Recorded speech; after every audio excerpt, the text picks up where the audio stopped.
చూసి ఎంతో మురిసిపోయారు. మాకు అన్ని విధాలా ఆదుకుంటానని మాట కూడా ఇచ్చారు. ఆ మాట నాకు ఎంతో సంతోషాన్ని కలిగించింది. ఇలా కొంతకాలం గడిచింది. రోజు రోజుకి ఆర్తుల సంఖ్య పెరగసాగింది. బోధన కార్యక్రమాలు నిరంతరంగా కొనసాగుతూ ఉండడంతో ఉన్న ఆస్తులన్నీ పెరిగిపోయాయి. ఇల్లు గడవడం కూడా భారంగా మారింది. ఇదే అవకాశంగా తీసుకొని మా ఇల్లు పొరుగు వారు మా భార్యాభర్తల మధ్య గొడవలకి కారణమయ్యారు. అది ఎలాగో మీరే చూడండి. చింత చచ్చిన పురుగు చావదని వీళ్ళకి తినడానికే తిండి లేదు. అడిగిన వాళ్ళందరికీ ఇంకా అన్నం పెడుతుందట. ఎవరే? ఇంకెవరు? ఆటోక్క సీతమ్మ. ఇట్లా అడిగిన వాళ్ళందరికీ అన్నం పెట్టి పెట్టే ఉన్నదంతా మాయే. ఏదో ఒకటి అమ్మితే కానీ అయినా ఈ సమయంలో ఈ కార్యక్రమాలు పిల్లలు వెయిటింగ్ అన్నా మీరు రేపు మార్నింగ్ వెళ్ళిపోతున్నా హాస్పిటల్కి రేపు నైట్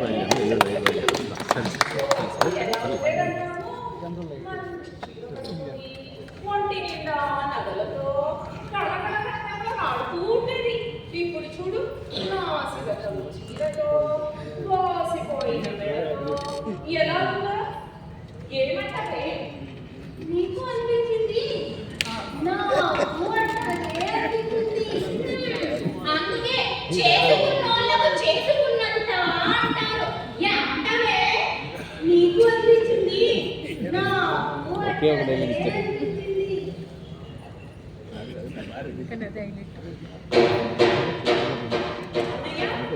ఓ అన్నయ్య, ఒకసారి ఇలా వస్తారా?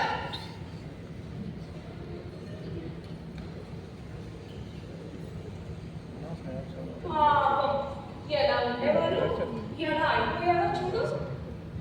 అవునన్నయ్య, మిమ్మల్ని చూస్తుంటే నా గుండె జరుపుకుపోతుంది. ఒకప్పుడు ఎలా ఉండేవాడిని?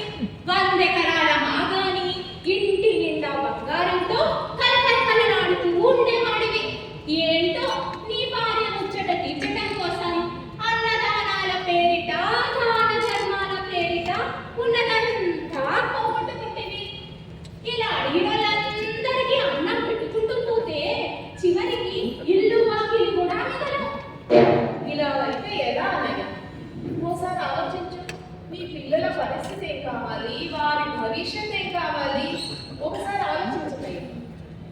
ఏదో మనసు ఉండబట్టలేక చెప్తున్నాను. ఏమంటారే? నీకు అనిపించింది, నాకు అట్టాగే అనిపించింది.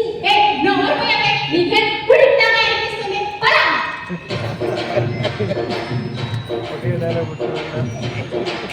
ఉంటామన్నయ్య.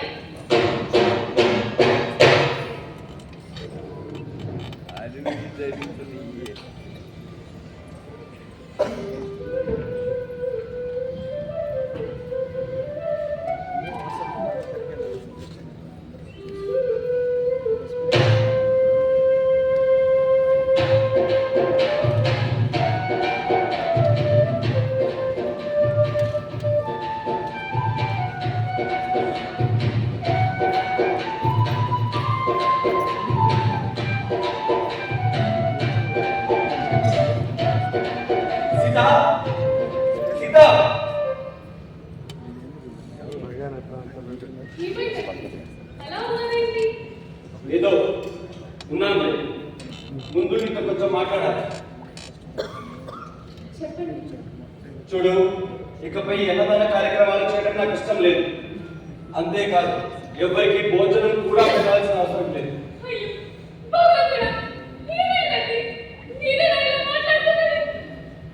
అవును సీత, ఇలాగే మాట్లాడతాను. అన్నదానం పేరిట, దాన ధర్మాల పేరిట మన ఆస్తులన్నీ తరిగిపోయాయి. ఇరుగు పొరుగు వారు మనల్ని చులకనగా చూస్తున్నారు, మనపై జాలి చూపిస్తున్నారు.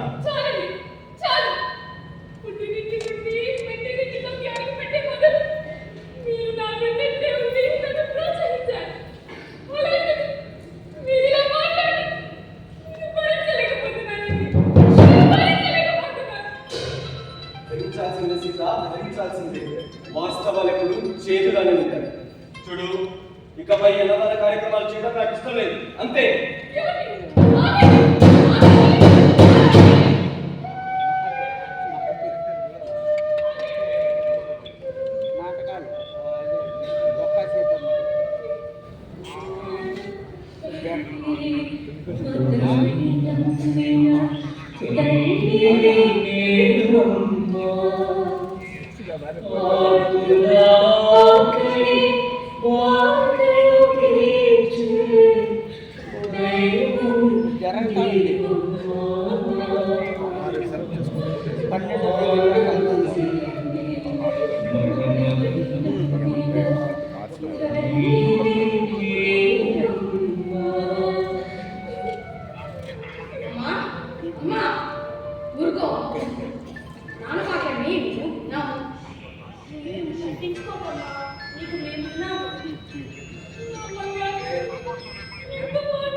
సెప్టెంబర్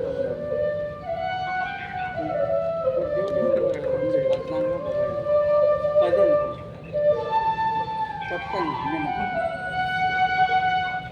సెప్టెంబర్ సీత, గురుకో సీత, గురుకు. మనం చేస్తున్నది మంచి కార్యక్రమాన్ని నాకు తెలుసు, అందుకే శక్తికి మించి చేస్తున్నాం. మన పిల్లల భవిష్యత్తు కూడా ఆలోచించాలి కదా. మనకి ఇల్లు వాకి తప్ప ఇంకేమీ లేదు, చెప్పు. అయినా మనం ఆపేసినంత మాత్రమే అన్నదాన కార్యక్రమాన్ని ఎవరో ఒకరు చేయకుండా ఉంటారా, చెప్పు.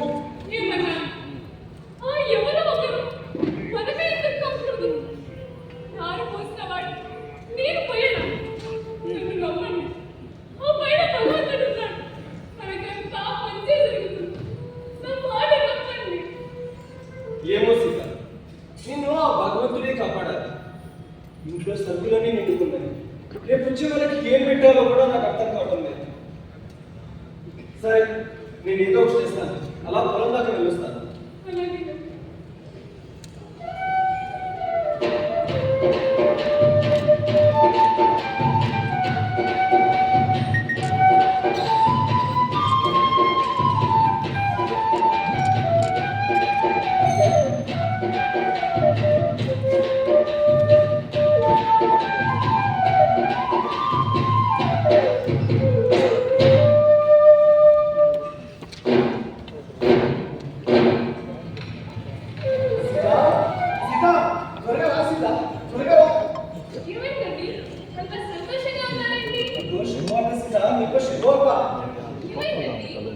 వాటి నుండి మన కష్టాలన్నీ తొలగిలేవు.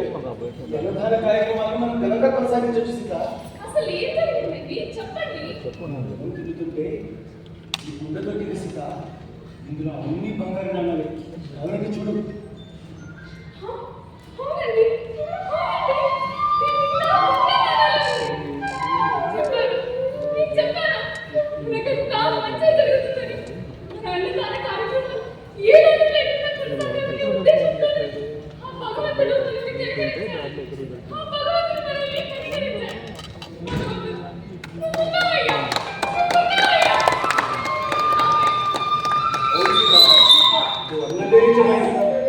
నాకు చాలా సంతోషంగా ఉంది. సరే, చాలా ఆకలిగా ఉంది. కాస్త అన్నం పెడుతూ కదా.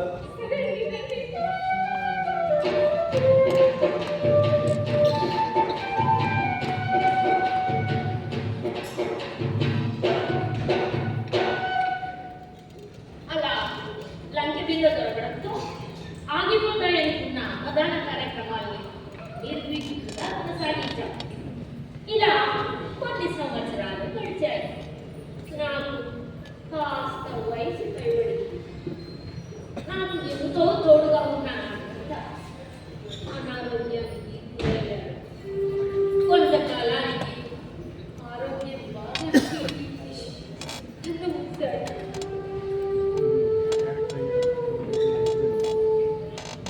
అయినా ఆయన లేకపోయినా నా బిడ్డల సహకారంతో అన్నదాన కార్యక్రమాలను ఏ లోటు లేకుండా కొనసాగించేదాన్ని. ఒకరోజు నా బిడ్డలకు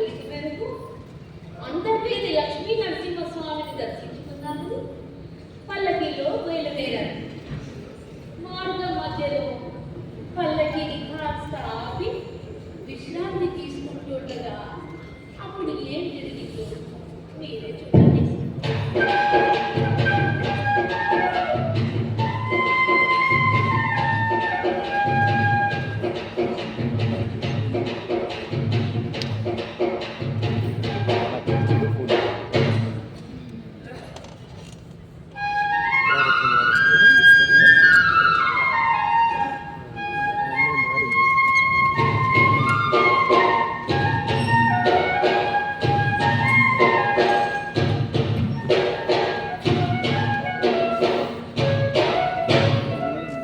అది ఏమైందమ్మా?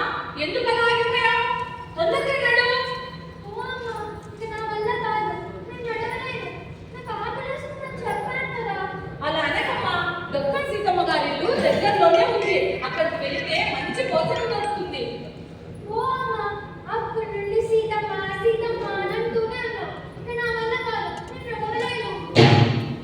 అంత మాట అనకమ్మా. సీతమ్మ చాలా మంచిది. అందరికీ భోజనం పెడుతుంది. అలాగే మనకు కూడా రకరకాల పిండి వంటలతో కడుపు నిండా భోజనం పెడుతుంది. తల్లి కదూ రామా. సరే.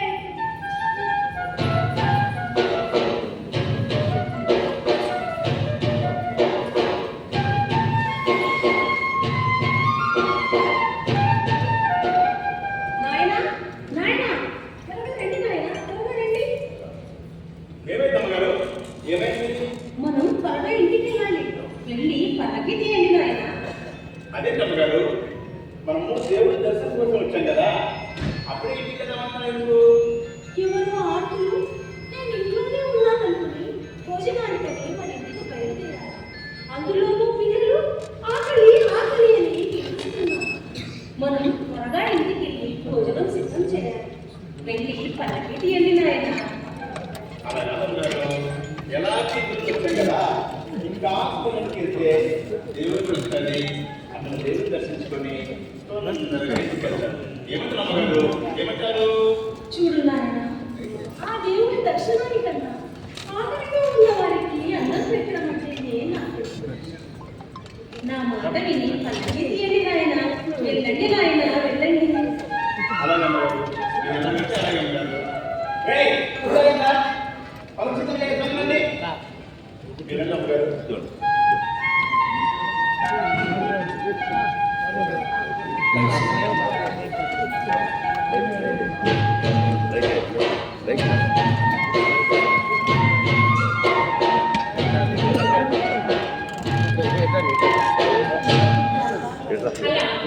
పల్లకిలో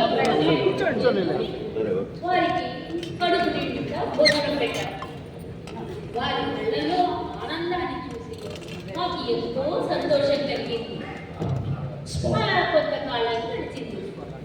నేను చేస్తున్న సేవల గురించి ఆ నోట ఈ నోట విన్న ఎడ్వర్డ్ చక్రవర్తి గారు తమ ప్రమాణ స్వీకారంతో నన్ను రమ్మంటూ ఆహ్వానం పంపారు. కానీ నా అనారోగ్యం దృష్ట్యా అంత దూరం ప్రయాణం చేయలేనని వారికి కబురు పంపారు. అప్పుడు ఏం జరిగిందో